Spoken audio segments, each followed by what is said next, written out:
Hello everyone, welcome to NEET PG series. मैं हूं Adesh from Learno Hub, the free learning platform जहां आप पढ़ सकते हो math, physics, chemistry and biology absolutely for free, only at learnohub.com।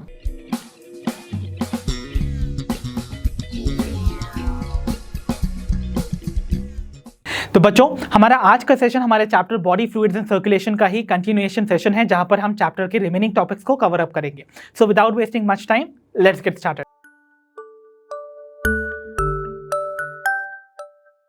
तो बच्चों, अब हम डिस्कस करने जा रहे हैं about the internal structure of the human heart. तो ह्यूमन हार्ट के इंटरनल स्ट्रक्चर को स्टडी करें उससे पहले हम कुछ पॉइंट्स को रिकॉल कर लेते हैं बच्चों। Since we are studying human heart, we have to be aware of the fact कि हम ह्यूमंस बिलोंग करते हैं to the class Mammalia among the vertebrates. इसका मतलब like the other mammalian heart, हमारा हार्ट भी 4 चेंबर्ड होने वाला है। सो फर्स्टली हमारा जो ह्यूमन हार्ट है that is going to be 4 chambered. Okay, that means आपको कंप्लीट पार्टीशन देखने को मिलेगा between the oxygenated and the deoxygenated blood. और इस बारे में मैंने आपको पहले भी बताया है, जो हमारा left side of the heart है that is going to receive always the oxygenated blood, और जो right side of the heart है that is going to always receive the deoxygenated blood. और ये दो ब्लड जो हैं that is oxygenated and deoxygenated blood, यहाँ पर इनका कंप्लीट पार्टीशन है। दैट मीन्स ये कभी भी मिक्स होते हुए आपको नजर नहीं आएंगे in our circulatory system. Fine, okay. So 4 chambered heart आपको देखने को मिलेगा बच्चों। फाइन, अब देखिए, सबसे पहले हम चेंबर्स की ही बात कर लेते हैं। तो ह्यूमन हार्ट के इंटरनल स्ट्रक्चर को स्टडी करें तो उसमें सबसे पहले we'll be talking about the human heart chambers. तो सिंस 4 चेंबर्स प्रेजेंट हैं, आपको पता है 2 चेंबर्स ऊपर प्रेजेंट होंगे, दैट मीन्स अपर 2 चेंबर्स होंगे, और 2 चेंबर्स नीचे की तरफ प्रेजेंट होंगे। सो जो अपर 2 चेंबर्स होते हैं उन्हें हम बुलाते हैं द एट्रिया, और एट्रिया को हम अदर टर्म्स में इंटरचेंजेबली यूज करते हैं विद द टर्म ऑरिकल्स। तो बच्चों बेसिकली हम भले ही इनको एक साथ यूज कर लेते हैं, बट एक्चुअली ये 2 अलग टर्म्स हैं, इनका यूजेज जो है वो अलग होना चाहिए। फॉर एग्जाम्पल देखिए, जो ऑरिकल वर्ड है ना बच्चों, वो हम इंटरनल स्ट्रक्चर में यूज ना करें तो ज्यादा बेटर है। The reason is, I tell you, actually what happens is, जब आप अपने ह्यूमन हार्ट को बाहर से देखते हो तो आपको ये जो अपर 2 चेंबर्स हैं विच आर द एट्रिया, वो ना ऐसे बाहर की तरफ ऐसे चिपके हुए से नजर आते हैं ऑन दी हार्ट वॉल। ठीक है, तो ये बेसिकली जो आपको चेंबर्स नजर आ रहे हैं these are the upper 2 atria, but ये सेंस ऐसे बाहर की तरफ ऐसे ग्लूड नजर आते हैं, that is why we use the term auricle. तो ऑरिकल वर्ड बेसिकली यूज किया जाता है टू समथिंग, कोई ऐसा स्ट्रक्चर जो कि बाहर से ना किसी चीज पे से चिपका हुआ या ग्लूड नजर आता है। फॉर एग्जाम्पल हम अपने ईयर पिन्ना के लिए भी ना, ये जो ईयर पिन्ना आपको बाहर की तरफ एक्सटेंडेड आउट नजर आता है, इसको भी ऑरिकल टर्म से रेफर करते हैं। द रीजन इज, क्योंकि आप देख रहे हो ये जो आपका ईयर पिन्ना है वो एज इफ ऐसा अपीयर करता है कि वो आपके हेड वाले रीजन से ऐसे चिपका हुआ है, एंड वो ऐसे बाहर से एक्सटर्नली बस चिपका दिया गया है। That is why we use the term auricle. और सिंस यहां पर भी हार्ट के केस में भी आपको ये जो 2 अपर चेंबर्स हैं विच आर द एट्रिया बाहर से चिपके हुए नजर आते हैं, we use the term auricles for that. Fine, but जब हम इंटरनली कट करके देखेंगे अपने हार्ट को थ्रू द लॉन्गिट्यूडनल सेक्शन, तब हम देखेंगे द चेंबर्स। चेंबर्स के लिए better term would be the atria, जिसका कि singular term would be atrium. ठीक है, ओके। सो बात करते हैं एट्रिया की। तो as I told you, atria जो हैं these are the upper 2 chambers. ऊपर के जो 2 चेंबर्स आपको देखने को मिलेंगे out of the 4 chambers would be considered the atria, और ये ना आपको रिलेटिवली स्मॉल नजर आएंगे। That means they are going to be smaller than the ventricle, जो कि लोअर चेंबर्स होते हैं। तो आइए थोड़ा जूम इन करके देखते हैं the structure of the atria. तो देखिए, आपको यहां पर ये 2 अपर चेंबर्स नजर आ रहे हैं, okay, and these upper 2 chambers are going to be called atria. Fine, okay. तो देखिए, यहां पर मैं मेंशन भी कर देता हूं, ये भी आपका एक एट्रिया है, ठीक है, एट्रियम है, और ये भी आपका एक एट्रियम है। ठीक है, बट कौन सा साइड आपको यहां पर मेंशन करना है वो आपको यहां पर अभी से समझ लेना है। देखिए, आपको जब भी लेबलिंग करनी होगी about any part of the human organ, उसके लिए एक पॉइंट को आपको याद रखना है।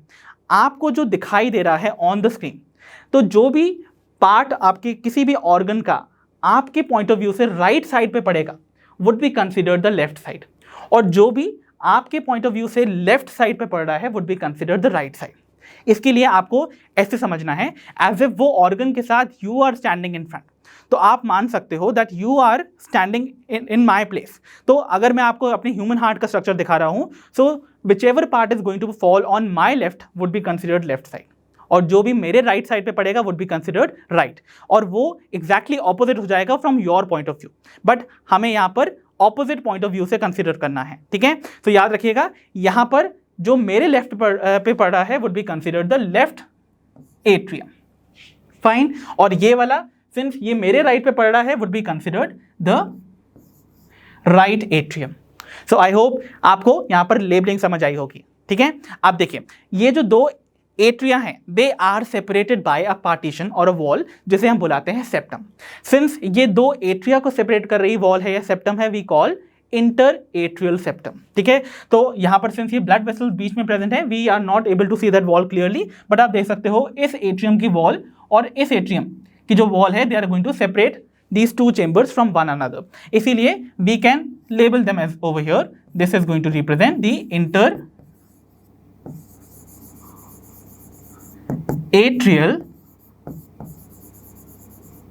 septum.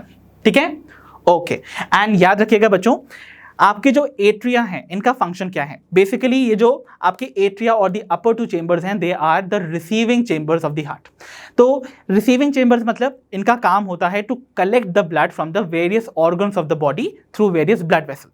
तो अलग अलग ब्लड वेसल्स के थ्रू ये आपके डिफरेंट बॉडी ऑर्गन से ब्लड को कलेक्ट करते हैं।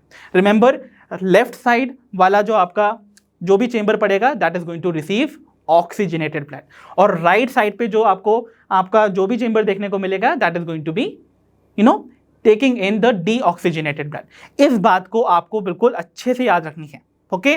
सो यहां पर हमने देख लिया about the first two chambers which are the upper two chambers called the atria.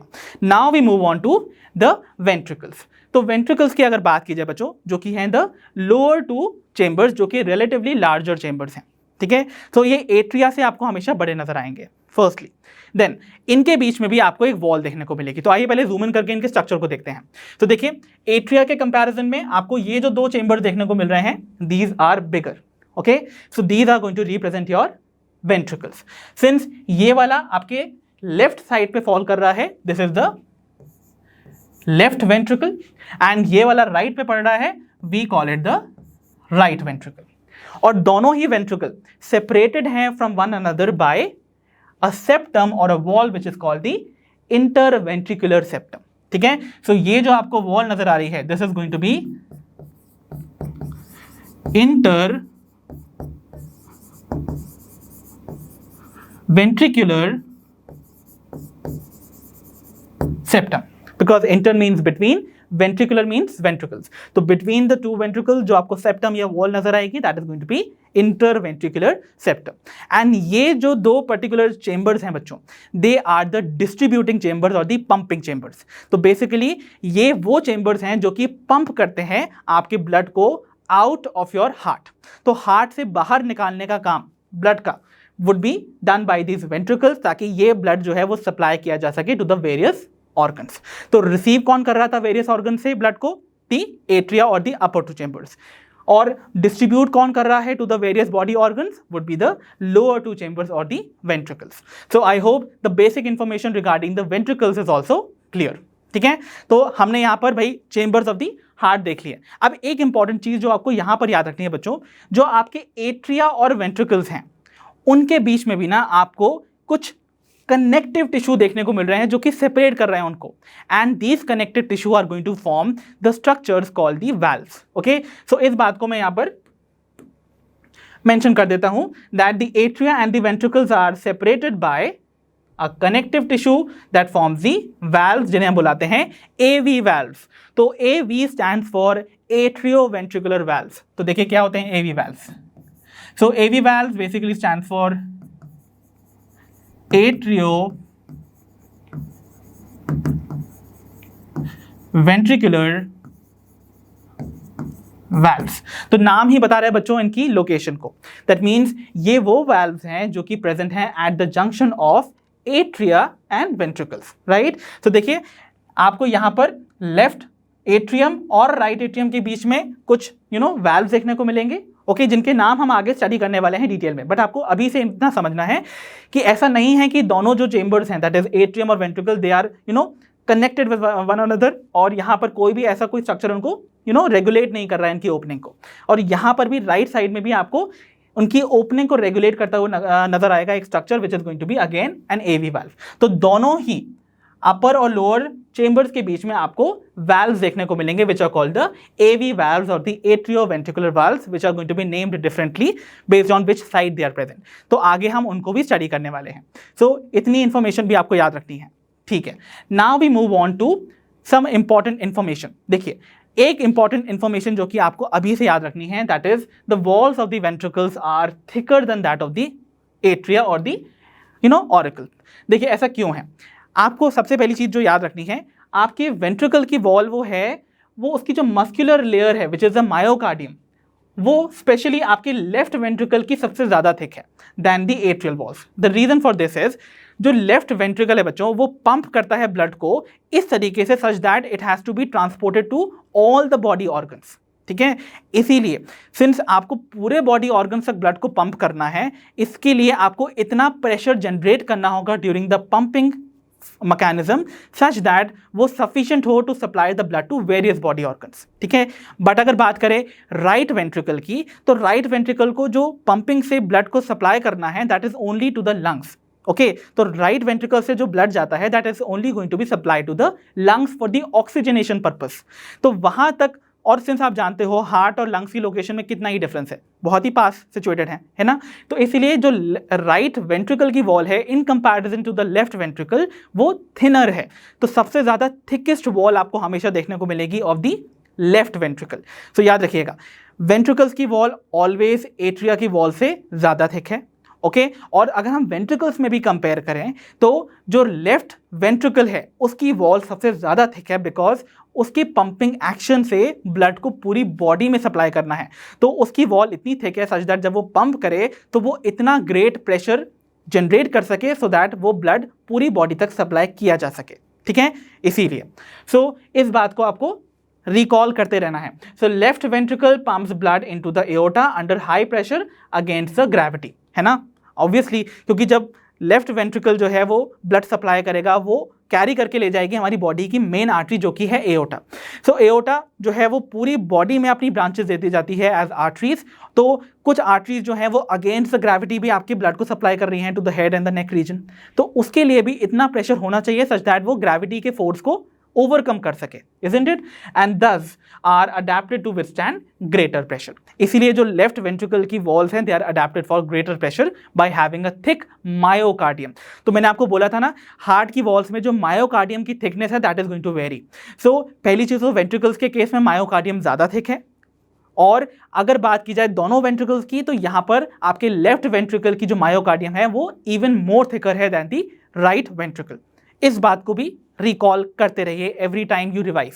ठीक है, and one more important thing, on the other hand अगर आप एट्रिया के फंक्शन को देखोगे, so atria pump the blood into the relaxed ventricles and therefore इनका जो function है या वर्क है वो ज्यादा सिग्निफिकेंट नहीं है. इसलिए इनकी जो वॉल्स होती हैं वो थिनर होती हैं, बिकॉज उनको करना क्या है, उनको सिर्फ अपना ब्लड जो है वो नीचे वेंट्रिकल्स में ही तो सप्लाई करना है, तो उनको इतना ज्यादा प्रेशर एक्सर्ट तो करना ही नहीं है, राइट. इसीलिए इनकी walls are going to be thinner.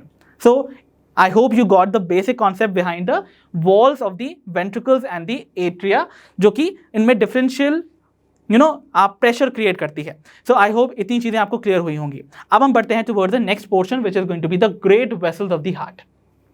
So great vessels क्या है बच्चों? वो सारी की सारी ब्लड वेसल्स जो कि हार्ट तक ब्लड लेकर आती हैं या फिर हार्ट से ब्लड लेकर जाती हैं would be considered the great vessels. ठीक है, तो सबसे पहले we'll be studying about those blood vessels जो कि एंटर करती हैं हार्ट के अंदर and they bring the blood into the heart. Fine, okay.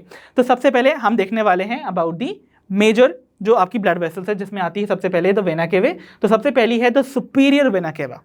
Superior vena cava क्या है बच्चों? अगर आप यहां पर देख सकते हो, आपको दिख रहा है आपके राइट एट्रियम में दो ब्लड वेसल्स जो हैं ब्लड लेकर आ रही हैं. ओके, एंड ये आपको ब्लू कलर से डिनोट की जा रही है. That means they are going to be major veins, है ना. इनके डायमीटर से आपको देखने को मिल रहा होगा कि इनका जो साइज है वो बड़ा है, इसका मतलब they are the major veins. तो यहां पर ऊपर से जो ब्लड नीचे लेकर आ रही है to the right atrium would be your superior vena cava. So this is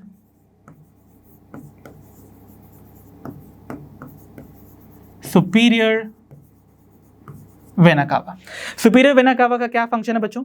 ये आपके हेड रीजन, नेक रीजन और आपके आर्म रीजन से ब्लड को, यानी कि डीऑक्सीजनेटेड ब्लड को कैरी कर लेकर आती है into the right atrium. Fine, so ये फंक्शन है आपके सुपीरियर वेना कावा का। So it brings deoxygenated blood from the head and the upper parts of the body to the right atrium.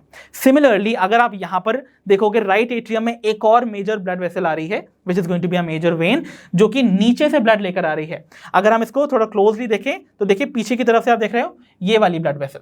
So this blood vessel is going to be your inferior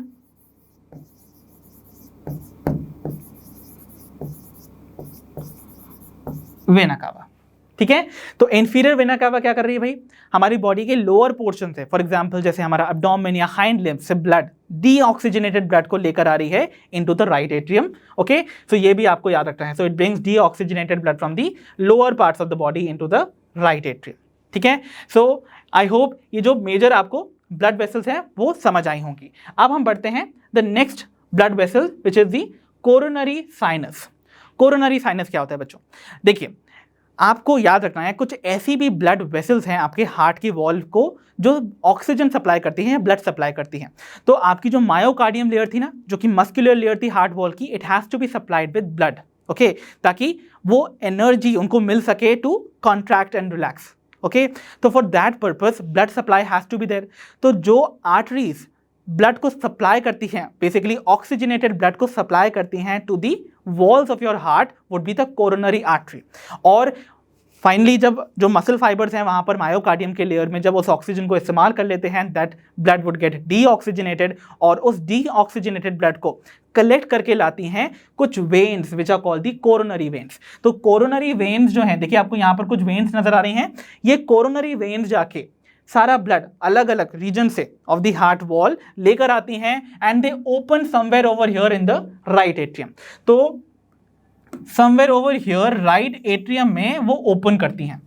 ठीक है, तो यहां पर ये जो major आपको vessel देखने को मिल रही है which is bringing the deoxygenated blood from the heart wall would be the coronary sinus. तो यहां पर ओपन होने वाली जो आपको ब्लड वेसल देखने को मिलेगी that is going to be coronary sinus. So it brings deoxygenated blood from the heart wall to the right atrium. I hope it is clear. Then we have are the pulmonary veins. ठीक है, तो pulmonary veins बच्चों देखिए आपको पता है body की सारी वेन्स डीऑक्सीजनेटेड ब्लड कैरी करती हैं except for pulmonary veins, right? तो पल्मोनरी वेन्स आपकी बॉडी की वो वेन्स हैं जो कि ऑक्सीजनेटेड ब्लड को लेकर आती हैं from the lungs into the left side of the heart, that is in the left atrium, right? तो हम बात कर रहे हैं pulmonary veins की। तो they bring oxygenated blood from the lungs into the left atrium। तो देखिए आपके left atrium में, this is your left atrium, उसमें कुछ pulmonary veins जो हैं basically 2 from each lung।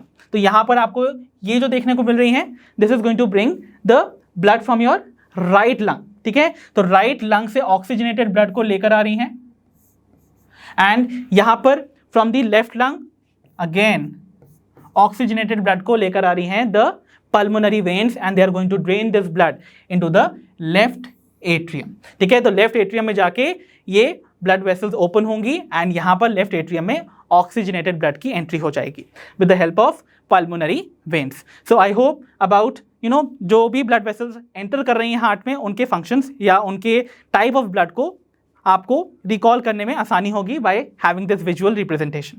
अब हम देखते हैं अबाउट दोज ब्लड वेसल्स जो कि हार्ट को लीव करती हैं, that means they take the blood away from the heart. ठीक है, तो सबसे पहले उसमें इंपॉर्टेंट रोल आता है ऑफ द सिस्टमिक एओर्टा, जो कि है बॉडी की सबसे largest artery, the main artery, right? So ये जो पर्टिकुलर आर्टरी है बच्चों, ये ओरिजिनेट करती है इन द लेफ्ट वेंट्रिकल। तो लेफ्ट वेंट्रिकल में अगर आप देखो यहां पर लेफ्ट वेंट्रिकल में एक मेजर आपको ब्लड वेसल नजर आ रही है जो कि देखिए यहां पर ओपन कर रही है थ्रू सर्टेन वैल्व्स और देखिए इस तरीके से ऊपर की तरफ जाके ब्रांच कर रही है। तो ये पहले तो असेंड करेगी ऊपर की तरफ, फिर एक आर्च बनाएगी और आपके डोर्सल साइड से यानी कि बैक साइड से ऐसे नीचे की तरफ डिसेंड करके नीचे आर्टरीज में ब्रांच आउट करते हुए ब्लड सप्लाई करती है। So this is going to be your systemic aorta. Okay, so इनके अगर हम ब्रांचेस की बात करें बच्चों, तो देखिए सबसे पहले let us mention certain parts. यहां पर ये जो एओर्टा है आप देख रहे हो उसके असेंडिंग पार्ट में स्टार्टिंग जहां होती है ना, वहीं पर से दो आर्टरीज निकलती हैं जिन्हें बुलाते हैं कोरोनरी आर्टरीज। तो जहां से ओपनिंग हो रही है या फिर जहां से बिगिनिंग हो रही है आपके एओर्टा की, वहां पर आपको दो कोरोनरी आर्टरीज देखने को मिलेंगी जो कि लेफ्ट एंड राइट ब्रांच में डिवाइड होकर आपके हार्ट मसल को ब्लड सप्लाई करती हैं। सो कोरोनरी आर्टरी कहां से राइज करेगी? From the ascending aorta. ठीक है, ओके। फिर उसके बाद जब ये एओर्टिक आर्च आता है तो आप देखोगे यहां पर आपको 3 आर्टरीज का डिवीजन देखने को मिलेगा। सबसे पहले आपको जो इस साइड पे देखने को मिलेगी, on the left most side, this would be innominate artery. Okay, so ये इननॉमिनेट आर्टरी फर्दर जाके ऐसे डिवाइड कर जाती है इनटू 2। तो इनमें से एक डिवाइड होके आपके राइट सबक्लेवियन आर्टरी और राइट कैरोटिड आर्टरी को फॉर्म करती है। और यहां पर this is going to form the left carotid artery जो कि आपके ब्रेन तक ब्लड सप्लाई करती है, और ये फॉर्म करती है यहां पर थर्ड वाली जो ब्लड वेसल है, that is going to form the left subclavian artery. ठीक है, तो इननॉमिनेट आर्टरी की ब्रांचिंग से भी आप देखोगे यहां पर जो फॉर्म हो रही है, this is going to be the right carotid artery, और ये आपको यहां पर जो फॉर्म होती हुई नजर आएगी, that is going to be the right subclavian artery. ठीक है, तो इस तरीके से एओर्टिक आर्च से भी आपको यहां पर आर्टरीज का डिवीजन देखने को मिलेगा, और नीचे की तरफ तो आपको बहुत सारी आर्टरीज का डिवीजन देखने को मिलेगा फ्रॉम दी डिसेंडिंग एओर्टा। ठीक है, तो सिस्टमिक एओर्टा के बारे में आपको समझ में आ गया होगा कि ये ओरिजिनेट कहां से कर रही हैं? In the left ventricle, and they carry the oxygenated blood to all the body parts except the lungs. तो भाई ऑब्वियसली ये वो ब्लड वेसल है जो कि लीव कर रही हैं हार्ट को, दैट मीन्स ये ब्लड को लेकर जाएंगी from the ventricles to supply to the various body organs. तो यहां पर ये लेफ्ट वेंट्रिकल से सप्लाई कर रही है, इसका मतलब यहां पर जो ब्लड आता है दैट इज ऑक्सीजनेटेड ना, तो ये ऑक्सीजनेटेड ब्लड को ही सप्लाई करेंगी to the various body organs except for lungs. इस बात को याद रखिए। ठीक है, then we have the pulmonary artery. Pulmonary artery की अगर बात की जाए बच्चों, देखिए सबसे पहले तो हम यहां पर आपकी सिस्टमिक आर्टरी के बारे में तो आपको समझ में आ गया। आप पल्मोनरी आर्टरी को देखिए। पल्मोनरी आर्टरी आप अगर देख रहे हो, आपको दिख रहा है कि यहां से आपके राइट वेंट्रिकल से एक मेजर ब्लड वेसल अराइज कर रही है, दिस वन, एंड ये अकेली ऐसी आर्टरी है आपकी बॉडी की जो कि डीऑक्सीजनेटेड ब्लड को कैरी करती है फ्रॉम दी राइट वेंट्रिकल, उसको सप्लाई करती है to the lungs for oxygenation, right. तो ये ओरिजिनेट कहां से कर रही है? In the right ventricle, and carry करती है डीऑक्सीजनेटेड ब्लड को टू द लंग्स, ताकि वहां पर जाके लंग्स में उनका ऑक्सीजनेशन हो सके। तो आप अगर देखोगे ये जो ब्लड वेसल है ये इस तरीके से ऊपर की तरफ जाके 2 ब्रांचेस में डिवाइड कर जाती है। एक ब्रांच आपके लेफ्ट लंग को सप्लाई करेगी डीऑक्सीजनेटेड ब्लड, वाइल दूसरी वाली जो है वो राइट लंग को। तो अगर हम देखें कि कैसे वो डिवाइड करने वाली है, तो देखिए आपको दिखेगा कि देखिए आगे आते ही ना ऐसे ये 2 ब्रांचेस में डिवाइड कर रही है, one which is supplying to the right lung and one which is supplying to the left lung. इस तरीके से ब्लड जो है वो लंग्स में सप्लाई होता है जहां पर ऑक्सीजनेशन होता है बाय गैसियस एक्सचेंज, राइट, और वहां पर ब्लड ऑक्सीजनेटेड होने के बाद अगेन लौटता है through the pulmonary veins into the left atrium. Okay, so इस तरीके से आपकी फिनिश होती है द ग्रेट वेसल जो कि आपके हार्ट को ब्लड सप्लाई करती हैं या फिर हार्ट से ब्लड लेकर वेरियस बॉडी ऑर्गन्स को सप्लाई करती हैं। सो आई होप इतनी information regarding the human heart आपको समझ आई होंगी। तो बच्चों अब हम डिस्कस करने वाले हैं about the valves of the heart. तो हार्ट के अगर वाल्व्स की बात की जाए बच्चों, तो सबसे पहले हम डिस्कस करेंगे अबाउट दी एवी वाल्व्स, जिन्हें हम एट्रियोवेंट्रिकुलर वाल्व्स बुलाते हैं, and as the name suggest ये प्रेजेंट होंगे at the junction of your atrium and the ventricle, right. तो ये बेसिकली किसी भी वाल्व का जो फंक्शन है ना बच्चों, it is to ensure unidirectional flow of blood which has pass through it. ठीक है, तो एक बार अगर ब्लड इन स्ट्रक्चर के थ्रू पास कर गया है तो ये उनके बैक फ्लो को प्रिवेंट करती हैं कि भाई ऐसा ना हो कि बाद में यही ब्लड जो उनसे गुजरा था वो वापस से यहीं लौट के पीछे की तरफ आ जाए, उसको ये रोकने का काम करती हैं। That is they prevent the back flow of blood. तो they allow unidirectional, because uni means one, so one directional flow of blood को ये इंश्योर करती हैं from atria into the ventricles. ठीक है, बिकॉज हार्ट की जब हम फंक्शनिंग देखेंगे so we have to remember कि हमेशा जो ब्लड है वो एट्रियम से वेंट्रिकल में जाता है। ओके, वेंट्रिकल से एट्रियम में ब्लड वापस लौटना नहीं चाहिए। ठीक है, ओके, सो इनको इंश्योर करते हैं 2 स्पेशल सेट ऑफ वाल्व जिन्हें हम बुलाते हैं the tricuspid valves and the bicuspid valve. दोनों ही वाल्व जो हैं वो एवी वाल्व्स को जस्टिफाई करते हैं बिकॉज दोनों ही एट्रियम और वेंट्रिकल के जंक्शन पे प्रेजेंट है। अब बेस्ड ऑन द साइड वो जहां पर प्रेजेंट है हम उनको दो अलग अलग नाम से बुलाते हैं। सो ट्राइकस्पिड वाल्व जो है वो प्रेजेंट होता है at the junction of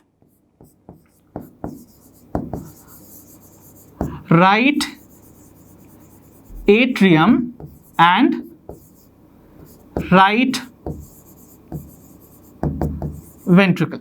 while जो बाइकस्पिड वाल्व प्रेजेंट होता है बच्चों वो प्रेजेंट होता है at the junction of left atrium and left ventricle. ठीक है बच्चों, तो देखिए इन दोनों ही वाल्व्स के हम अगर पोजीशन को देखना चाहें तो हम अपने ह्यूमन हार्ट को ऐसे ट्रांसवर्स प्लेन में कट करते हैं, और हम अगर ऊपर से देखें तो हमें कैसा देखने को मिलेगा इनका स्ट्रक्चर, तो हमको कुछ ऐसा सा स्ट्रक्चर देखने को मिलेगा बच्चों। तो देखिए आपको ऐसे इमेजिन करना है कि ये एंटीरियर साइड है, दैट मीन्स ये वो साइड है जो कि आपके बेली साइड को, बेसिकली बेली साइड को रिप्रेजेंट करता है हमारा दी वेंट्रल साइड, और एंटीरियर साइड रिप्रेजेंट करता है जिस साइड मुंह है हमारा, जिस साइड हमारा माउथ है। माउथ भी हमारे वेंट्रल साइड पे ही फेस कर रहा है, राइट। सो आपको इमेजिन करना है ये वाला जो साइड है this is going to represent the anterior side, तो ये एंटीरियर साइड है ऑफ द हार्ट और ये पीछे वाला पोस्टीरियर साइड है। ठीक है, अब देखिए यहां पर इमेजिन कीजिए कि ये वो जंक्शन है जो कि राइट एट्रियम और राइट वेंट्रिकल के बीच में प्रेजेंट था। तो इस जंक्शन पे आपको एक वाल्व देखने को मिलेगा जिसमें आपको ऐसे तीन कस्प देखने को मिलेंगे, तीन फ्लैप लाइक स्ट्रक्चर देखने को मिलेंगे।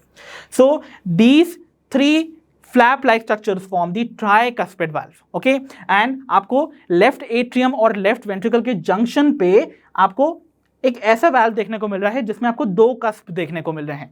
सो they form the bicuspid valve, okay. तो देखिए इनकी कैसी आपको स्ट्रक्चर देखने को मिलेगा, we can try to visualise it. तो इमेजिन कीजिए अगर ये वो जंक्शन है which is the junction of the atrium and the ventricle, और मैं अगर ड्रॉ करके दिखाऊं आपको राइट एट्रियम और राइट वेंट्रिकल पे, तो यहां पर आप देख सकते हो, लेट्स इमेजिन ये मैंने रिम ड्रॉ की है एज अ जंक्शन। सो इस तरीके से आपको देखने को मिलेगा एक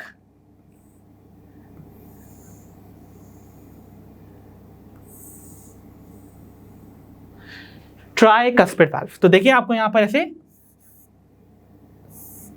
थ्री फ्लैप्स देखने को मिल रहे हैं, okay, and three flaps denote की एक ट्राइकस्पिड वाल्व है। सिमिलरली आपको बाइकस्पिड वाल्व भी देखने को मिलता है but at the junction of the left atrium and the left ventricle. So remember इनकी पोजीशंस बहुत इंपॉर्टेंट है बच्चों। एग्जामिनेशन में क्वेश्चन आएगा कि भाई ट्राइकस्पिड वाल्व कहां प्रेजेंट है, तो आपको याद रखना है वो राइट एट्रियम और राइट वेंट्रिकल के बीच में प्रेजेंट है। अगर बोला जाए बाइकस्पिड तो याद रखेंगे लेफ्ट एट्रियम और लेफ्ट वेंट्रिकल के बीच में, और याद रखिएगा बाइकस्पिड वाल्व को हम मिट्रल वाल्व भी बुलाते हैं। तो इसका दूसरा नाम यहां पर मैं मेंशन कर देता हूं, this is also called mitral valve. ठीक है बच्चों, तो देखिए इन दोनों ही वाल्व से रिलेटेड एक इंपॉर्टेंट इंफॉर्मेशन अगर मैं आपको बताऊं, that is going to be the presence of some structure जिन्हें हम बुलाते हैं कॉर्ड टेंडने। तो देखिए यहां पर आपको ना एक चीज ध्यान देनी है। अगर आप स्ट्रक्चर देख रहे हो यहां पर, सपोज ये बाइकस्पिड वाल्व है, आप देख रहे होगे बाइकस्पिड वाल्व के जो कस्प हैं या फिर फ्लैप्स हैं वो ऐसे कुछ कॉर्ड लाइक स्ट्रक्चर से अटैच्ड हैं टू सम मसल्स, ओके। और ये जो मसल्स हैं, ये जो मसल दिख रही हैं, these are called the papillary muscles. जो कि ये जो मसल्स है ना बच्चों, ये बेसिकली कुछ प्रोट्यूबरेंस हैं जो कि आपको देखने को मिलेगी on the walls of the ventricles.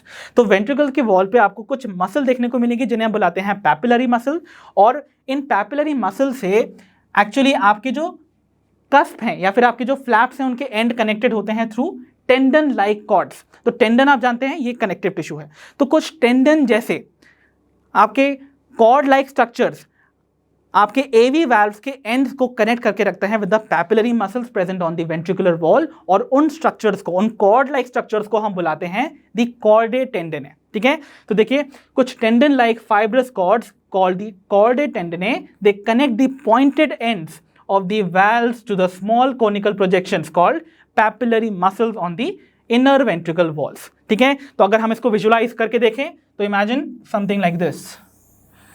सो यहां पर आप देख रहे हो ये आपकी वेंट्रिकल की वॉल है, उसमें आपको ऐसे कुछ उभार देखने को मिल रहे हैं इस तरीके से। तो आप देख रहे हो वेंट्रिकल की इनर वॉल पे आपको कुछ ऐसे प्रोजेक्शन देखने को मिलेंगे which are your papillary muscles. ठीक है, तो ये पैपिलरी मसल्स से आपके जो वैल्व्स के पॉइंटेड एंड से, तो देखिए वो इस तरीके से कुछ टेंडिनस कॉर्ड लाइक स्ट्रक्चर से अटैच्ड है, something like this, and these cord like structures are going to be called the chordae tendineae, ठीक है। सो ये क्या है, these are chordae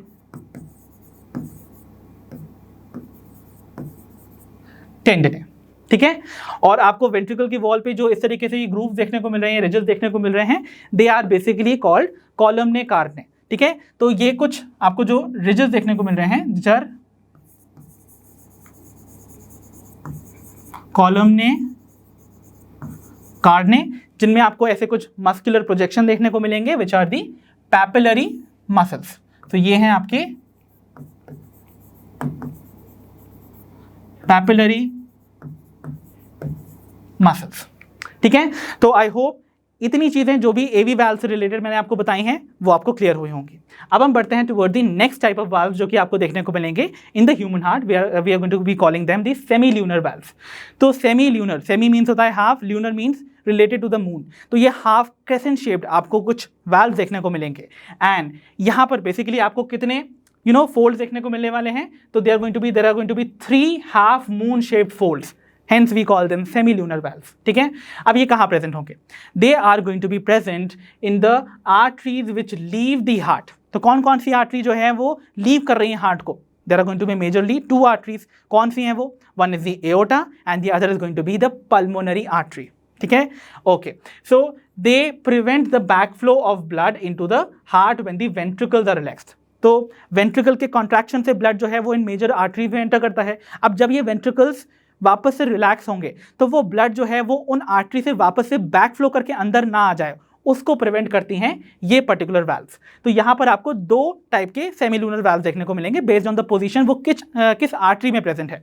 तो अगर वो प्रेजेंट है on the pulmonary artery we call them the pulmonary semilunar valves, और अगर वो प्रेजेंट है on the aorta we call them the aortic semilunar valves. तो यहाँ पर आप देख सकते हो बच्चों, ये आपको आपकी एओर्टा की ओपनिंग नजर आ रही है ना, तो एओर्टा की ओपनिंग में आपको ये जो वाल्व देखने को मिल रहे हैं, they are going to represent the aortic semilunar valves. While यहां पर आप देख सकते हो आपकी पल्मोनरी आर्टरी के जस्ट ओपनिंग में अगेन आपको, सिंस ये एक सेक्शनल व्यू है, तो आपको अगेन कुछ पार्ट देखने को मिल रहा है of the valves which are going to be again the pulmonary semilunar valves. Okay, so यहां पर देख सकते हो आपको, तो आपको ये जो स्ट्रक्चर है ना, this is going to represent the aortic semilunar valve, जिसको अगर ऊपर से देखें सुपीरियर व्यू से, तो सुपीरियर व्यू से आप देखिए यहाँ पर इस तरीके से आपको कस्प नजर आएंगे, ओके, जो कि आपको मून शेप नजर आ रहे हैं, hence we call them semilunar. 3 in number, okay, so 3 आपको मून शेप्ड जो फोल्ड्स हैं they are going to be seen, और ये प्रिवेंट करेंगे बैकफ्लो ऑफ ब्लड को फ्रॉम दी एओर्टिक आर्च और the simply aorta into the left ventricle.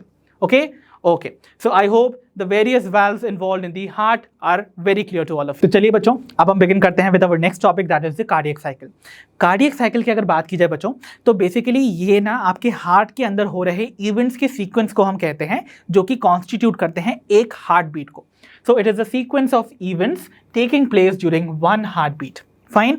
And remember one thing, एक cardiac cycle का ड्यूरेशन होता है 0.8 सेकेंड्स का। सो इमेजिन अगर मैं आपको पूरे 60 सेकेंड्स दे दूं, दैट मीन्स 1 मिनट दे दूं, तो आप कितनी कार्डियक साइकिल्स अंडरगो कर सकते हैं? रिमेंबर, तो यहाँ पर हम लोग इसको सिंपली फाइंड आउट करते हैं। देखिए, आपके पास टोटल प्रेजेंट है 60 सेकेंड्स, जिनमें से 0.8 सेकेंड की एक साइकिल है। इसका मतलब टोटल आप अराउंड 72 साइकिल्स को अंडरगो कर सकते हैं ना in a complete minute, that is in complete 60 seconds, right. तो इसका मतलब around 72 times heart beats would be formed per minute, और ये 72 टाइम्स जो हार्ट बीट फॉर्म हो रही हैं in a minute, they will constitute your heart rate. So they constitute our heart rate. Remember this thing very well, ठीक है। Okay, अब हम देखते हैं भाई ये जो आपकी कार्डियक साइकिल है वो आखिर कितने फेजेस में स्टडी की जा सकती है। सो कार्डियक साइकिल को हम ब्रॉडली तो 3 फेजेस में स्टडी करते हैं, और उन 3 फेजेस के नाम स्टडी करें उससे पहले we have to understand 2 terms, one is systole and the other is diastole. इन टर्म्स को पहले हम समझते हैं बच्चों। अब आपको पता है हमारा हार्ट जो है वो एक मस्कुलर पंपिंग ऑर्गन है जो कि कॉन्ट्रैक्ट और रिलैक्स कर सकता है ना, जस्ट लाइक एनी मसल। तो इसका मतलब जो उसका फेज ऑफ कॉन्ट्रैक्शन है उसको हम एक स्पेसिफिक टर्म देंगे, वाइल जो उसका फेज ऑफ रिलैक्सेशन है उसको हम अनदर टर्म देंगे। सो जो पहला टर्म आता है that is systole, which is nothing but the phase of contraction. ठीक है, while we have the another term which is diastole, जो कि just opposite है systole के, that is the phase of relaxation. सो ये 2 टर्म्स आपको पता होना चाहिए। तो जब भी अगर वर्ड आएगा सिस्टोल दैट मीन्स वो पर्टिकुलर चेंबर जो है वो कॉन्ट्रैक्ट कर रहा होगा उस टाइम पर, और जब भी वर्ड आएगा डायस्टोल दैट मीन्स वो पर्टिकुलर चेंबर उस समय रिलैक्स कर रहा होगा। ओके, तो जब आता है पहला phase which is the atrial systole, इसका मतलब यहाँ पर आपके atria would be contracting. Fine, when we say ventricular systole that means यहाँ पर ventricles would be contracting. And जब भी हम टर्म लेते हैं जॉइंट डायस्टोल, जॉइंट वर्ड बता रहा है कि भाई आपके एट्रिया और वेंट्रिकल जो हैं वो एंटायरली इस समय रिलैक्स स्टेट में है। So these 3 are going to be the major 3 phases of your cardiac cycle.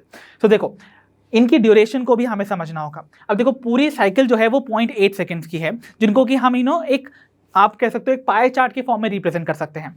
तो पूरी 0.8 सेकेंड की जो कार्डियक साइकिल है उसमें से 0.1 सेकेंड में एट्रिया कॉन्ट्रैक्ट करते हैं। दैट मीन्स आपका एट्रियल सिस्टोल का जो ड्यूरेशन है that is going to be 0.1 second of the total 0.8 seconds. ठीक है, ओके।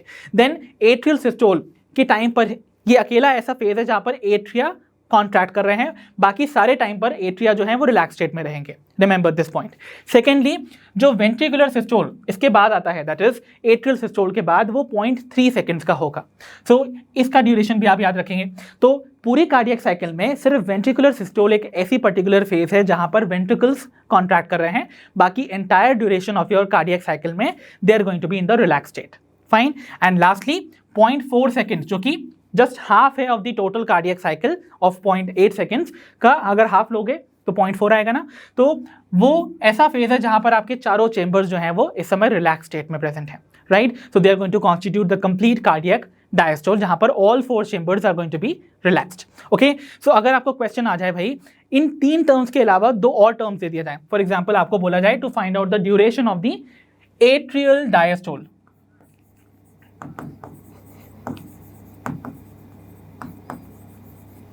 और अगर आपसे बोला जाए भाई to find the duration of the ventricular diastole, तो हम कैसे फाइंड करेंगे? तो मैंने आपको बोला ही है कि एट्रिया जो है वो केवल एक ही पर्टिकुलर फेज में 0.1 सेकेंड्स के लिए ही कॉन्ट्रैक्ट कर रहे हैं out of the total 0.8 second of the cardiac cycle. तो अगर हम 0.8 सेकेंड में से 0.1 सेकेंड हटा दें, okay, so that is the whole duration जिसमें आपके एट्रिया जो है वो रिलैक्स स्टेट में प्रेजेंट होंगे। तो अगर मैं 0.8 सेकेंड में से माइनस कर दूं 0.1 सेकेंड को, that is going to be 0.7 seconds. तो 0.7 सेकेंड्स तक आपके जो एट्रिया हैं वो रिलैक्स स्टेट में रहेंगे in a complete cardiac cycle. Similarly अगर देखो इसको हम इसको विजुलाइज भी कर सकते हैं, यहाँ पर 0.1 सेकेंड के लिए ही कॉन्ट्रैक्टेड है ना, बाकी यहाँ पर they were relaxed और यहाँ पर भी रिलैक्स्ड है, राइट। तो इसका मतलब 0.3 seconds and 0.4 seconds would make it 0.7 seconds. Okay, when we talk about ventricular diastole, as I told you ventricular diastole, देखो ventricular systole कब हो रहा है? यहाँ पर 0.3 seconds के लिए, बाकी पूरी कार्डियक साइकिल में वेंट्रिकल्स जो हैं वो रिलैक्स्ड ही हैं, है ना। तो इसका मतलब पूरी 0.8 सेकेंड की साइकिल में 0.3 सेकेंड के लिए वेंट्रिकल्स जो हैं वो कॉन्ट्रैक्टेड थे। इसका मतलब बाकी सभी समय के लिए वो डायस्टोल कंडीशन में होंगे ना, रिलैक्स कंडीशन में। इसका मतलब ये कितना आएगा आपका 0.5 सेकेंड्स, इजंट इट और नॉट। तो अगर हम इसको ऐसे देखना भी चाहें तो इस पर्टिकुलर फेज को हटा लो, वेंट्रिकुलर सिस्टोल को, जहां पर वेंट्रिकल्स कॉन्ट्रैक्ट कर रहे थे। तो रिमेनिंग क्या बचा? 0.4 सेकेंड एंड 0.1 सेकेंड। अगर इन 2 को आप जोड़ोगे it will come to 0.5 second. So this is the duration of the ventricular diastole and atrial diastole, जो कि घुमा के पूछे जा सकते हैं in the examination. So I hope the overview of the cardiac cycle is clear. अब हम एक एक करके आपको एक एक फेज के बारे में डिटेल्स समझाते हैं। तो चलिए बच्चों बिगिन करते हैं with the very first stage of the cardiac cycle which is the atrial systole. And as I told you atrial systole का ड्यूरेशन कितना होता है? That is 0.1 1 second. ओके, सो बच्चों नाम ही बता रहा है एट्रियल सिस्टोल, मतलब atria would be contracting, isn't it, और यहाँ पर वेंट्रिकल्स जो है वो रिलैक्स रहने वाले हैं। ठीक है, अब एट्रियल कॉन्ट्रैक्शन में क्या क्या हो रहा है उससे पहले हम थोड़ी सी चीज़ों को ना ऐसे समझने की कोशिश करते हैं। एट्रियल सिस्टोल के पहले कौन सी स्टेज आती होगी बच्चों कार्डियक साइकिल में, बिकॉज ये जो इवेंट्स हो रहे हैं दे आर साइक्लिकल ना, वो एक के बाद एक रिपीट ही होते रहते हैं। सो कार्डियक साइकिल जो है वो बिगिन करती है एट्रियल सिस्टोल से, एंड करती है इन दी जॉइंट डायस्टोल, और उसके बाद अगली अगेन आपकी कार्डियक साइकिल स्टार्ट होती है again from the atrial systole. तो मतलब एट्रियल सिस्टोल से पहले आता है जॉइंट डायस्टोल, जिसमें आपके चारों जो चेंबर्स हैं of the heart are in a relaxed condition. इस टाइम पर चारों चेंबर्स अगर खुले हुए हैं, रिलैक्स स्टेट में हैं, तो इसका मतलब यहाँ पर ब्लड की फिलिंग स्टार्ट हो रही होगी इनटू द वेंट्रिकल। मतलब ब्लड में आप ब्लड की जो एंट्री है वो आपके वेंट्रिकल्स में इजीली हो पा रही होगी through these atria from these blood vessels. तो आपके राइट वेंट्रिकल में जो ब्लड आ रहा होगा that is coming from the vena cavae, that is superior and inferior vena cavae through the right atrium. Similarly आपके जो लेफ्ट वेंट्रिकल है उसमें भी ब्लड फिलिंग चल रही होगी फ्रॉम दी राइट एट्रियम, जो कि कहां से ब्लड रिसीव कर रहा होगा, फ्रॉम दी पल्मोनरी वेन्स। तो इसका मतलब अभी कंटिन्यूअसली जॉइंट डायस्टोल की कंडीशन को इमेजिन माइंड में करो कि आपके चेंबर्स चारों खुले हुए हैं और वेंट्रिकल्स की फिलिंग चल रही है, राइट। अभी एट्रियल सिस्टोल स्टार्ट ही नहीं हुआ है, ऐसे मान के चलना है, फाइन। तो इसका मतलब यहां पर कुछ amount of blood already filled होगा by the time atrial systole start हो। तो एट्रियल सिस्टोल स्टार्ट हो उससे पहले वेंट्रिकल्स में आपको around 105 ml of blood already field मिलेगा। ठीक है, सो 105 ml ऑफ ब्लड यहां पर ऑलरेडी फिल्ड है by the time atria contract करते हैं। ओके, और जैसे ही एट्रिया कॉन्ट्रैक्ट करेंगे फॉर 0.1 सेकेंड, उस टाइम पर क्या होने वाला है, जो भी ब्लड यहां पर प्रेजेंट था in the left and the right atrium, वो पुश किया जाएगा by the contraction of the atrial walls. तो जैसे ही वो पुश होगा तो नीचे में यहाँ पर आपके जो वैल्व्स प्रेजेंट है विच वर दी एवी वैल्व्स, वो शट ओपन होंगे। तो यहाँ पर एवी वैल्व वुड बी ओपन और जो ब्लड है वो पुश किया जाएगा from the atria into the ventricles. तो कितना अमाउंट ऑफ ब्लड जो है वो नीचे पुश किया जाएगा, ऑलरेडी 105 ml ऑफ ब्लड तो यहाँ प्रेजेंट था। अब रिमेनिंग यहाँ पर से ना जो एट्रियल प्रेशर क्रिएट किया गया था by the contraction of the atrial walls, उससे 25 ml of blood from each atrium would be pushed downwards into the ventricle. तो इसका मतलब बाय द टाइम तुम्हारी एट्रियल सिस्टोल खत्म होती है, आपको वेंट्रिकल में यहां पर वेंट्रिकल के अंदर आपको टोटल 130 ml ब्लड फिल्ड नजर आएगा। ठीक है, सो 130 ml blood is present at the end of your atrial systole. तो बच्चों एक चीज को समझना जरा, अगर मैं बोल रहा हूं एंड ऑफ एट्रियल सिस्टोल, जिसमें एट्रियल सिस्टोल में आपके वेंट्रिकल्स रिलैक्स रहते थे, राइट। अब इसके बाद आपके वेंट्रिकल्स जो हैं वो कॉन्ट्रैक्ट करेंगे नेक्स्ट फेज में, विच is the ventricular systole, isn't it. इसका मतलब क्या मैं यही नहीं कह सकता हूं जो एंड ऑफ एट्रियल सिस्टोल है वो आपके वेंट्रिकुलर डायस्टोल का भी एंड है, बिकॉज नेक्स्ट फेज जो इसके बाद आएगा just after this would be the contraction of ventricle. तो मतलब आपका जो वेंट्रिकल का रिलैक्सेशन फेज है वो इसी पॉइंट पे एंड कर जाएगा जहां पर एट्रिया का सिस्टोल एंड कर रहा है, इजंट इट। तो इसको हम कह सकते हैं it is the end of ventricular diastole also ना। समझ में आ रहा है कि नहीं? मैंने बोला जितनी देर तक एट्रिया कॉन्ट्रैक्ट कर रहे हैं वेंट्रिकल्स रिलैक्स्ड है, जैसे ही एट्रिया का कॉन्ट्रैक्शन बंद होगा वैसे ही वेंट्रिकल का कॉन्ट्रैक्शन स्टार्ट होगा। तो इसका मतलब क्या हुआ, एट्रिया का जो कॉन्ट्रैक्शन का एंड पीरियड है वो एक्चुअली वेंट्रिकल के रिलैक्सेशन का भी एंड पीरियड है, बिकॉज वेंट्रिकल्स उसी के बाद कॉन्ट्रैक्ट करना स्टार्ट कर देंगे। सो ये पॉइंट समझ में आ रहा है ना। तो यहां पर आपके एट्रियल सिस्टोल के एंड में वेंट्रिकल में 130 ml ब्लड प्रेजेंट था, और क्योंकि मैं वेंट्रिकल के टर्म में बता रहा हूं तो हम इसको ऐसे नहीं कह सकते हैं कि ये जो वॉल्यूम है वो एक्चुअली एंड डायस्टोलिक वॉल्यूम है ऑफ द वेंट्रिकल, नहीं कह सकते हैं। सो इस पर्टिकुलर वॉल्यूम को हम कहते हैं एंड डायस्टोलिक वॉल्यूम। सो ये जो जिसको हम शॉर्टली EDV कहते हैं, तो ये जो EDV है ना, end diastolic volume, it is going to be always related to the ventricle. तो वेंट्रिकुलर डायस्टोल के एंड पे कितना वॉल्यूम ऑफ ब्लड जो था वो यहां पर प्रेजेंट था, दैट इज 130 ml। इस वैल्यू को मैं अभी इसलिए बता रहा हूं बिकॉज आगे आपको एक कैलकुलेशन में ये बहुत हेल्प करेगी।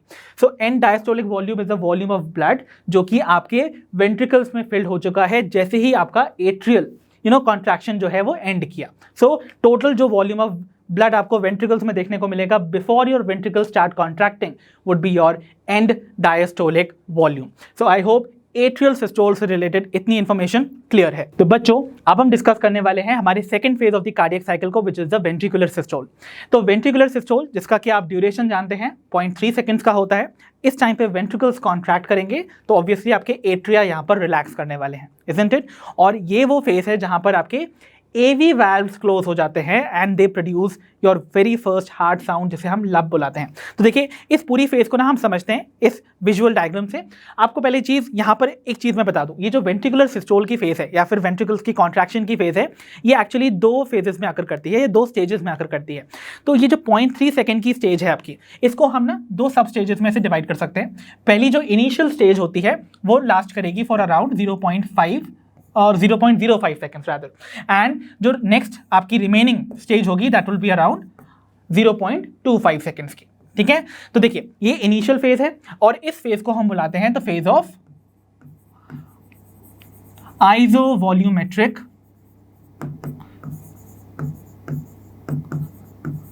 कॉन्ट्रैक्शन।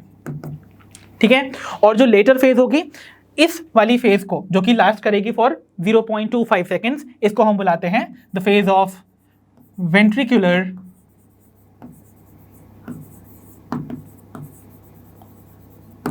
इजेक्शन। ठीक है, तो आइए समझते हैं दोनों ही फेजेस में क्या डिफरेंस है। देखो इस फेज को हम आइसोवॉल्यूमेट्रिक क्यों बुलाते हैं, जो इनिशियल फेज होती है जो लास्ट करती है 0.05 सेकंड्स के लिए। तो देखो बच्चों यहाँ पर क्या हो रहा है, वेंट्रिकल्स कॉन्ट्रैक्ट करना स्टार्ट हुए हैं, दैट मीन्स यहाँ पर वेंट्रिकुलर कॉन्ट्रैक्शन अभी बिगिन ही हुआ है because this is the initial phase, है ना। इस टाइम पर जो आपके वेंट्रिकुलर वॉल की कार्डियक मसल फाइबर्स हैं वो कॉन्ट्रैक्ट तो कर रहे हैं साइडवर्ड्स बट वो लेंथ में शॉर्टन नहीं हो रहे, है ना। तो इसका मतलब आपके कार्डियक मसल फाइबर्स की जो लेंथ है ना वो शॉर्ट नहीं हो रही है, मतलब वो अभी भी सेम ही है। Hence we use the word isometric. Iso means होता है same, metric is a word for length. तो इसका मतलब जब आपके कार्डियक मसल फाइबर की लेंथ ही यहाँ पर चेंज नहीं हो रही है, that is remaining same as it is, तो इसका मतलब we use the term isometric. Fine. और जैसे ही ये प्रेशर क्योंकि वेंट्रिकल्स कॉन्ट्रैक्ट कर रहे हैं तो वेंट्रिकल की जो वॉल्स हैं वो आपके वेंट्रिकल में प्रेजेंट ब्लड पे प्रेशर एक्सर्ट करेगी और जिसकी वजह से ब्लड जो है वो ऊपर की तरफ पुश होगा और जाके आपके AV वैल्व्स को क्लोज कर देगा। सो आपके जो AV वैल्व्स हैं जो कि प्रेजेंट होते हैं eight the junction of the atria and the ventricle वो क्लोज हो जाएंगे। तो यहाँ पर AV वैल्व्स क्लोज हो गए in the phase of isovolumetric contraction. तो AV वैल्व्स क्लोज हो गए, फाइन। तो यहाँ पर क्या देखने को मिल रहा है, ये इनिशियल फेज में जो होगी आपकी आइसोवॉल्यूमेट्रिक कॉन्ट्रैक्शन की आपकी AV वैल्व्स भी क्लोज है और थोड़ी देर के लिए इसी ड्यूरेशन के लिए आपके ना सेमील्यूनर वैल्व्स जो कि प्रेजेंट होते हैं in the major arteries of the basically the pulmonary artery and the aorta, वो भी इस पर्टिकुलर स्टेज में क्लोज रहेंगे। तो इसका मतलब आपके चारों वाल्व्स जो हैं वो अभी इस समय क्लोज हैं, आपके दोनों AV वाल्व्स और दोनों सेमील्यूनर वाल्व्स क्लोज हैं। इस पर्टिकुलर फेज में सिंस सारे वाल्व्स क्लोज हैं तो इसका मतलब जो ब्लड है ना उसके वॉल्यूम में कोई चेंज देखने को नहीं मिलेगा बिकॉज भले ही प्रेशर यहाँ अंदर बढ़ क्यों नहीं रहा है but blood is not ejecting out, वो बाहर आ ही नहीं रहा है, वो अभी भी इन्हीं चेंबर्स के अंदर फिल्ड है। तो इसका मतलब यहाँ पर इस फेज में volume is also going to remain same in the ventricle. तो वेंट्रिकुलर जो ब्लड वॉल्यूम है दैट इज रिमेनिंग सेम, इसीलिए we even call it isovolumic. इसीलिए जब हम इन दो टर्म्स को एक तरह से इंटीग्रेट करते हैं तो वी गेट द टर्म आइसोवॉल्यूमेट्रिक, मतलब same volume and the length of the cardiac muscle fibre आपको देखने को मिलेगी in this particular initial phase of ventricular systole. तो यहां पर क्या हो रहा है बच्चों, देखो याद रखना है यहां पर आपका AV वैल्व्स एंड जो आपके सेमीलूनर वैल्व्स हैं दे आर क्लोज्ड। अब अगर क्लोज्ड हैं तो आपको याद रखना है there is no change in the volume of the ventricular blood, इसीलिए we call it isovolumic. And cardiac muscle fibre की लेंथ में कोई चेंज नहीं है, isometric. Combination of two would be isovolumetric. Okay, so यहां पर जब AV वाल्व बंद होता है by pushing the blood upward तो आपको पहला हार्ट साउंड सुनाई देगा, that is going to be the lub sound. Fine. और अब आप देखोगे नेक्स्ट फेज में दैट इज जो लेटर फेज है ऑफ द वेंट्रिकुलर कॉन्ट्रैक्शन, उसमें जैसे जैसे वेंट्रिकल्स की वॉल और ज़्यादा कॉन्ट्रैक्ट करेंगी, सो वो ग्रेटर प्रेशर एक्सर्ट करेंगी on the blood which is present in the ventricles, है ना। तो ऐसे में अब ब्लड जो है वो एवी वाल्व्स को पुश ओपन करके बाहर एट्रिया में तो जा नहीं सकता, बिकॉज एवी वाल्व्स की ओपनिंग सिर्फ नीचे की तरफ होती है, ऊपर की तरफ नहीं। सो ये नीचे की तरफ ही खोलते हैं, ओके। तो एवी वाल्व्स तो बंद हो गए, तो अब आपके पास क्या चारा बचा भाई वेंट्रिकल्स की ब्लड के पास, that they will enter into the the major arteries.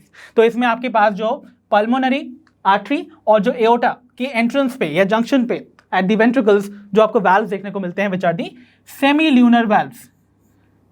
ये वाले जो वाल्व्स आपको देखने को मिल रहे हैं, इन पे ये जो वेंट्रिकुलर वॉल्यूम ऑफ ब्लड है वो प्रेशर एक्सर्ट करेगी, जिसकी वजह से the semi lunar valves will open, और उसकी वजह से the blood from the ventricle will be ejected out, hence we call it ventricular ejection. ठीक है, तो इस पर्टिकुलर फेज में क्या हो रहा है, इन 0.25 सेकेंड्स यहां पर semi lunar valves open, and remember यहां पर एवी वाल्व्स अभी भी क्लोज ही रहेंगे, जिसकी वजह से your blood will B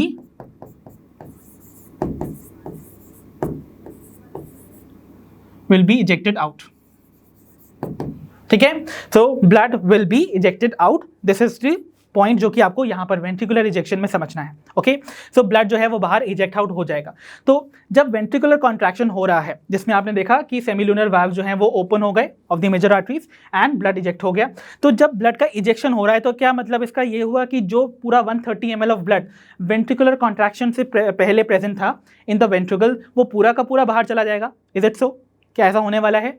C, ऐसा नहीं होगा। यहाँ पर एक्चुअली वेंट्रिकल्स जो है कुछ मेजर वॉल्यूम ऑफ ब्लड को बाहर भेज देंगे। So out of the 130 ml of blood जो कि प्रेजेंट था, जब वेंट्रिकुलर कॉन्ट्रैक्शन खत्म होगा उसके बाद भी कुछ अमाउंट ऑफ ब्लड आपके वेंट्रिकल में प्रेजेंट रहेगा, and that volume of blood would be around 60 ml। ठीक है, सो सिंस वो वेंट्रिकल के सिस्टोल के एंड में आपको देखने को मिल रहा है, दैट वॉल्यूम ऑफ ब्लड जो कि आपके वेंट्रिकल के अंदर प्रेजेंट रहेगा, that is going to be called as the end systolic volume. So remember what is end systolic volume, जिसको कि मैं यहां पर लिख देता हूं as ESV। End systolic volume की वैल्यू आपको याद रखनी है 60 ml।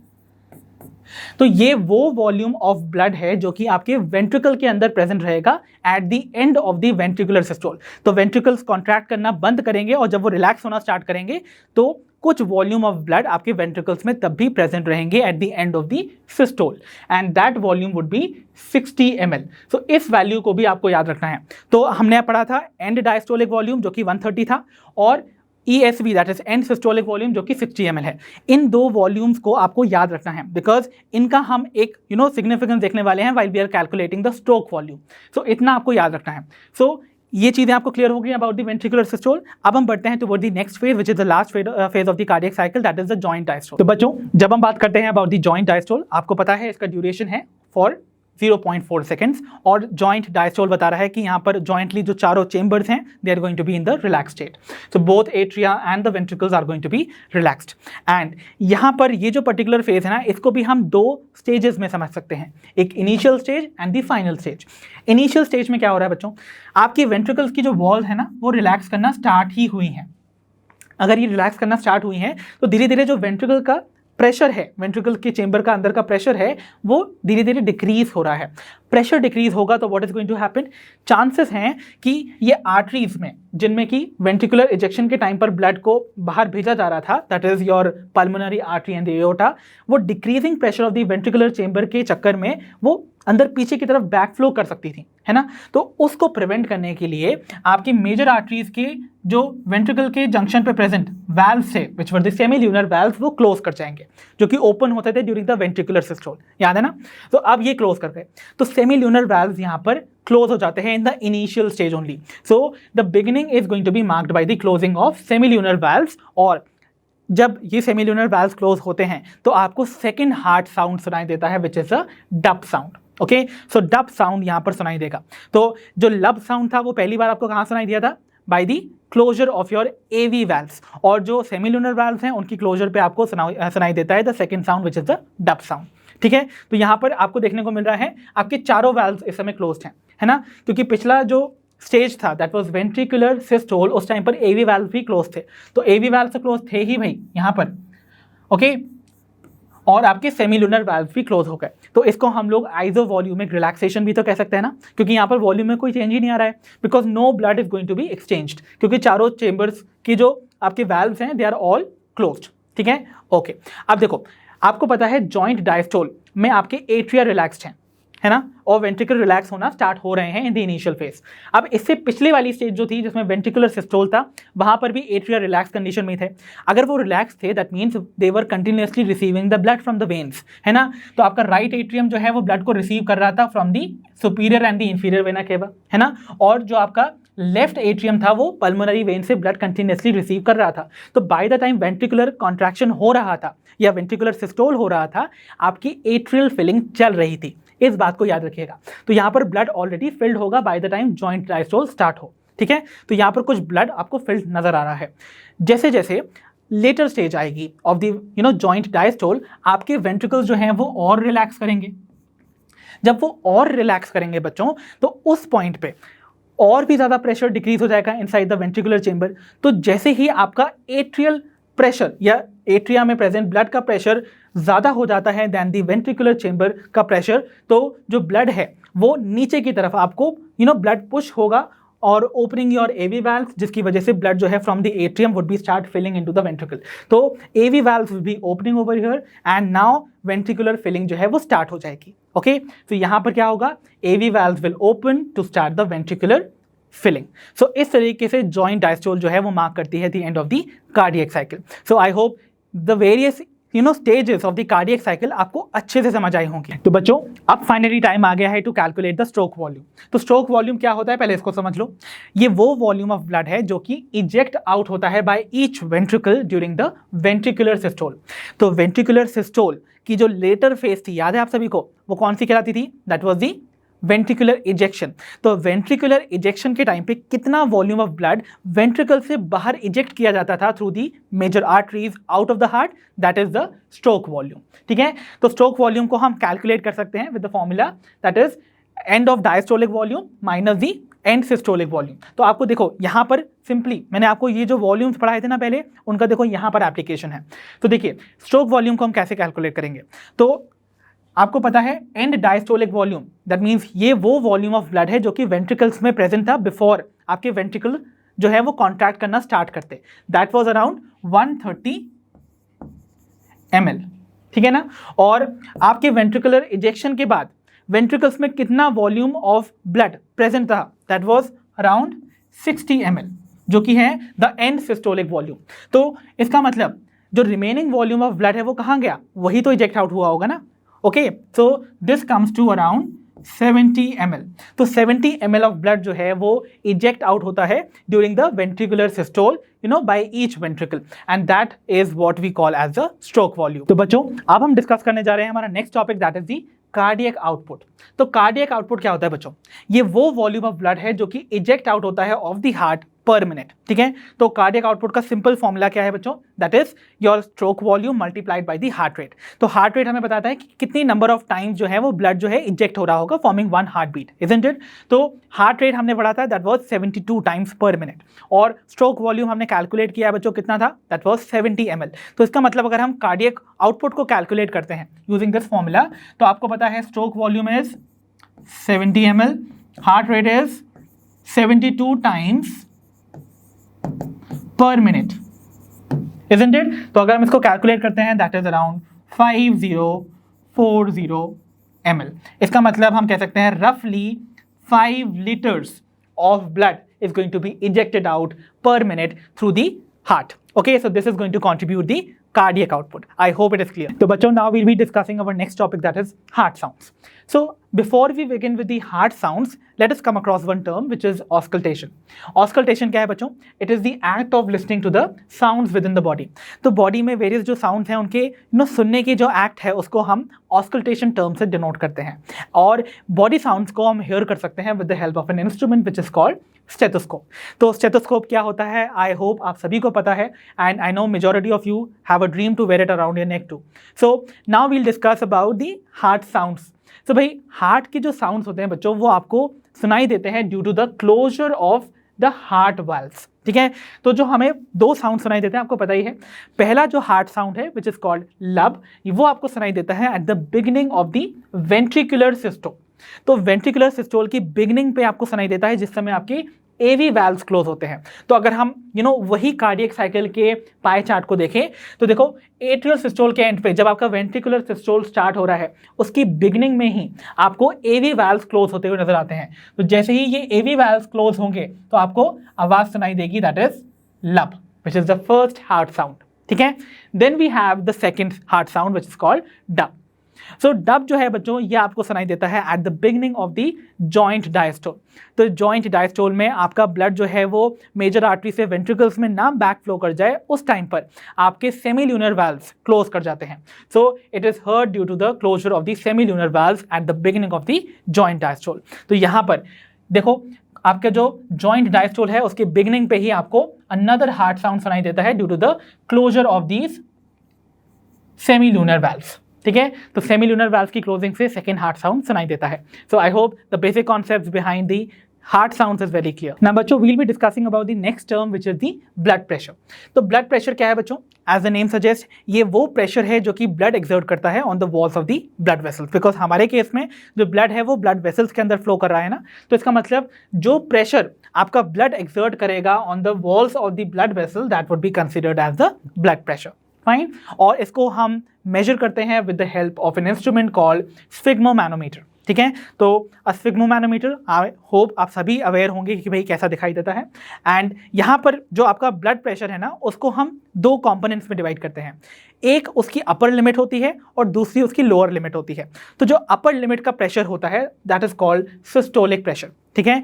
तो this is going to be the upper limit और ये मैक्सिमम प्रेशर है जो कि एक्सर्ट होता है ड्यूरिंग द वेंट्रिकुलर सिस्टोल। तो जब वेंट्रिकल्स कॉन्ट्रैक्ट करते हैं तो वो मैक्सिमम कितना प्रेशर एक्सर्ट करते हैं, ओके मतलब उनकी कॉन्ट्रैक्शन की वजह से जो ब्लड आपकी ब्लड वेसल्स में एंटर किया वो कितना प्रेशर एक्सर्ट करेगा on the walls of the blood vessel, that is going to be the systolic pressure, fine.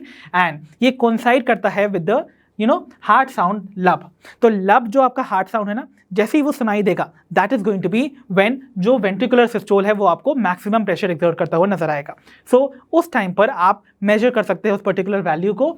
And normal value जो है सिस्टोलिक प्रेशर की that comes around 120 millimetres of mercury, while जो lower limit होती है that is called the diastolic pressure, okay. So lower limit obviously minimum value होने वाली है, so it is a minimum pressure experience during the ventricular diastole. तो ventricular diastole के time पर कितना मिनिमम प्रेशर पहुंचा है, okay that is going to be the diastolic pressure. और ये कोइंसाइड करता है विद द टर्म और with the heart sound dub जो कि आपको सुनाई देता है by the closure of your semilunar valves, okay. So इस टाइम पर आपको याद रखना है जो डायस्टोलिक प्रेशर की नॉर्मल वैल्यू होती है ना, normal healthy person would be around 80 millimetres of mercury. इसीलिए जब हम ब्लड प्रेशर को लिखते हैं ना so we write it something like this, that is 120/80, okay. That यहाँ पर जो पहली वैल्यू आपको दिख रही है that is the upper limit, that is the systolic pressure, और यहाँ पर नीचे वाली जो लिमिट है that is the lower limit, that is representing the diastolic pressure, fine. और एक और इंपॉर्टेंट टर्म आ जाता है which is called the pulse pressure. तो पल्स प्रेशर क्या होता है बच्चों? इन दोनों प्रेशर्स का difference. So systolic pressure minus your diastolic pressure would give you the pulse pressure. तो अगर इसको हम कैलकुलेट करेंगे that will be around 40 mm of mercury, because आपको पता है systolic pressure normal healthy person में 120 है and diastolic pressure would be 80, so this comes to around 40 mm of mercury, isn't it? So I hope the various concepts of the blood pressure is very clear. तो बच्चों इसी के साथ finish होता है हमारा आज का session on the chapter body fluids and circulation. I hope आज के सेशन में हमने जितने भी टॉपिक्स कवर किए हैं फ्रॉम दिस चैप्टर आपको अच्छे से समझ आए होंगे। अब हम मिलेंगे अपनी नेक्स्ट वीडियो में। अंटिल देन आप अपना ध्यान रखिए, पढ़ते रहिए, और जैसा कि आप सभी जानते हैं लर्नो हब फ्री है पर बेस्ट है।